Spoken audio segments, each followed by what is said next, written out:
Abu Nailah al-Ansyari menumpas penghina Nabi. Abu Nailah al-Ansyari radhiyallahu anhu mungkin tak banyak yang kenal dengannya. Dia adalah salah seorang sahabat yang turut serta di Perang Badar.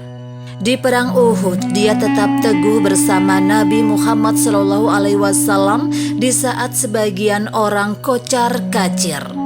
Dan dia pun turut serta operasi penumpasan tokoh Yahudi yang jahat, Ka'ab al-Ashraf. Nasab dan kabilahnya. Abu Nailah al-Ansyari namanya adalah Silkan bin Salamah bin Waqsi bin Zukbah bin Zawara bin Abdul Ashhal al-Ansyari al-Ausi al-Ashali. Dia adalah saudara dari Salmah bin Salamah bin Waqsi. Ada juga yang mengatakan nama Abu Nailah adalah Sya'ad, sedangkan Silkan adalah lahopnya. Tapi yang jelas dia lebih dikenal dengan kunyahnya ini, yaitu Abu Nailah. Kunyahnya ini disebut dalam Sahih Al-Bukhari ketika membahas kisah operasi pembunuhan Ka'ab al-Ashraf. Profil Abu Nailah.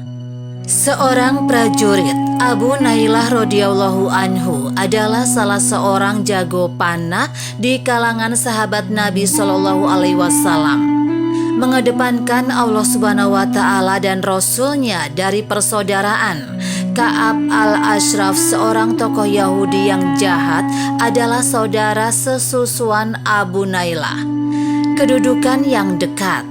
Keduanya memiliki hubungan mahram, artinya kerabat yang memiliki kedudukan khusus.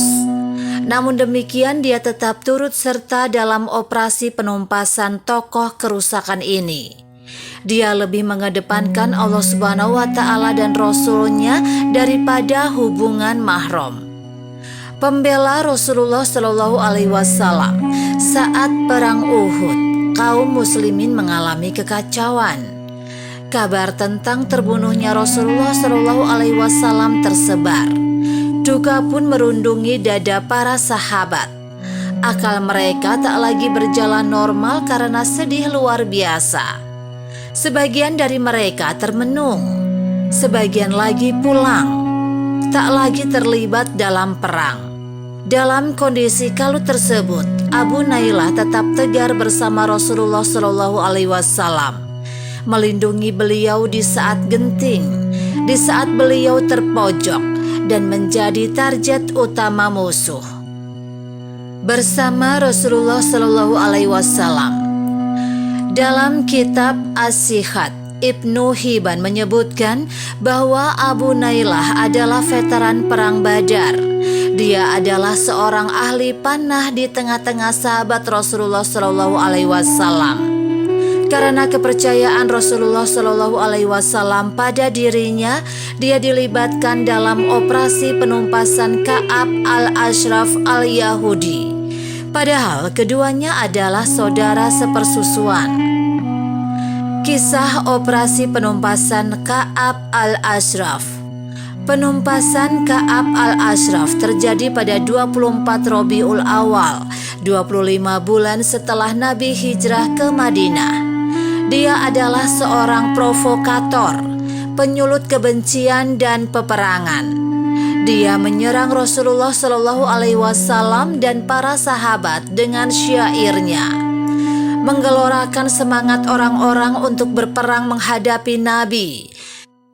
Saat kaum muslimin pulang ke Madinah dengan membawa kemenangan dari Badar, dia berkata, "Kalau tetap tinggal di sini sekarang, bagian bawah bumi lebih baik dari bagian atasnya."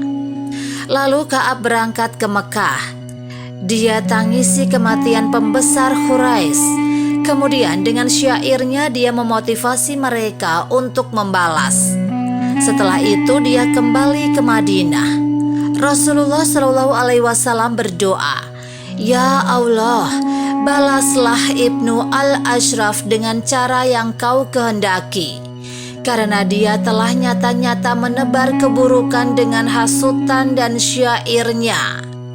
Al-Bukhari meriwayatkan dengan syanadnya dari Jabir bin Abdullah radhiyallahu anhuma. Rasulullah shallallahu alaihi wasallam bersabda, "Siapa yang mau mengatasi Ka'ab al-Ashraf, dia telah menyakiti Allah Subhanahu wa taala dan Rasul-Nya." Lalu Muhammad bin Maslamah berdiri dan berkata, "Wahai Rasulullah shallallahu alaihi wasallam, apakah yang Anda maksud adalah membunuhnya?" Beliau menjawab, "Iya." "Kalau begitu, izinkan aku untuk menyampaikan satu hal," sambung Muhammad bin Maslamah. Rasulullah Shallallahu Alaihi Wasallam mengatakan, "Silahkan." Kemudian Muhammad bin Maslamah menemui Ka'ab al-Ashraf untuk mengecohnya. Dia berkata, "Laki-laki itu, Nabi Muhammad, meminta kami upeti dan dia sangat memberatkan kami. Kedatanganku ini dalam rangka memohon padamu." Ka'ab menjawab, "Rupanya kau telah bosan dengannya." Muhammad bin Maslamah berkata, "Sungguh kami telah mengikutinya dan kami tidak ingin meninggalkannya sampai kami melihat sampai di mana urusannya nanti. Kami meminta padamu untuk memberi pinjaman 1 atau 2 wasak." Ka'ab mengatakan, "Baiklah, tapi kau harus memberi jaminan padaku." Rombongan Muhammad bin Maslamah berkata, "Apa yang kau inginkan?" "Serahkan istri-istri kalian padaku sebagai jaminan," kata Ka'ab. "Bagaimana bisa kami serahkan istri-istri kami jaminan padamu, sementara engkau orang Arab yang paling tampan?" jawab mereka. "Kalau begitu, serahkanlah anak-anak kalian kepadaku," sahut Ka'ab. Mereka menjawab, "Bagaimana mungkin kami menyerahkan anak-anak kami sebagai jaminan? Mereka akan mencela karena digadaikan dengan 1 atau 2 wasak. Ini adalah aib bagi kami. Kami akan menyerahkan senjata saja kepadamu sebagai barang jaminan." Rombongan Muhammad bin Maslamah pun berjanji akan menemui Ka'ab lagi. Setelah itu mereka datang lagi di malam hari bersama Abu Nailah yang merupakan saudara sepersusuan Ka'ab. Ka'ab mengajak mereka memasuki benteng dan tinggal bersamanya di sana. Istri Ka'ab berkata pada suaminya, "Mau kemana engkau di larut malam seperti ini?" Ka'ab berusaha menenangkan istrinya. "Jangan khawatir, ini Muhammad bin Maslamah dan ini saudaraku Abu Nailah." Istrinya berkata, "Aku mendengar berfirasat suara seperti suara tetesan darah." Ka'ab kembali berusaha menenangkan istrinya. "Tenang, ini Muhammad bin Maslamah dan ini saudara sepersusuanku Abu Nailah.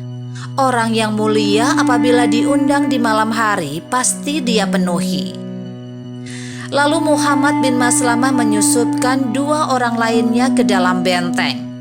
Abu Nailah berkata, "Kalau dia datang, aku akan menyambutnya dengan membelai rambutnya dan menciumnya. Kalau kalian lihat aku telah menenangkan kepalanya, kuserahkan pada kalian dan habisilah dia. Setelah itu temui Nabi dan kabarkan pada beliau." Hadis riwayat Al-Bukhari, Kitab Al-Maghazi, Bab Khatlu Ka'ab bin Al-Ashraf 3811. Bersama para sahabat. Saat sahabat yang mulia Sa'ad bin Mu'adz dimasukkan ke dalam lubang kuburnya, Abu Nailah turun menggendongnya sampai di tempat tersebut. Dari Abdurrahman bin Jabir dari ayahnya berkata, "Saat kami tiba di liang makam Sa'ad, ikut turun mengantarnya 4 orang, yaitu Al-Haris bin Aus bin Mu'adz, Usaid bin Al-Hudair, Abu Nailah Silkan bin Salamah, dan Salmah bin Salamah bin Waqsi." Pada prosesi itu, Rasulullah Shallallahu Alaihi Wasallam berdiri di sisi kaki Sa'ad. Ketika Sa'ad masuk ke dalam liang makamnya, berubahlah rona wajah Rasulullah Shallallahu Alaihi Wasallam karena sedih. Beliau bertasbih 3 kali. Kaum muslimin juga ikut bertasbih 3 kali. sehingga pemakaman Bahi pun bergetar riuh. Lalu Rasulullah Shallallahu Alaihi Wasallam bertakbir 3 kali. Para sahabat juga ikut takbir 3 kali. Bahi kembali bergetar dengan gemuruh takbir. Kemudian Rasulullah Shallallahu Alaihi Wasallam ditanya, "Wahai Rasulullah, kami lihat rona wajah Anda berubah. Anda bertasbih 3 kali." Beliau bersabda, "Kubur sahabat kalian ini menghimpitnya. Dia memiliki sifat menghimpit. Seandainya ada orang yang selamat dari himpitan kubur, tentu saat termasuk orangnya." Kemudian Allah Subhanahu wa Ta'ala melapangkan untuknya. Ibnu Sa'ad At-Tabahat Al-Kubra 3423. Masya Allah, demikian ngerinya alam kubur. Dia menghimpit siapa saja. Bahkan orang sehebat dan seagung Sa'ad bin Mu'adz pun hendak dihimpitnya. Wafat. Tidak didapati riwayat tertulis tentang kapan wafatnya Abu Nailah radhiyallahu anhu. Demikian juga dengan tempat pemakamannya.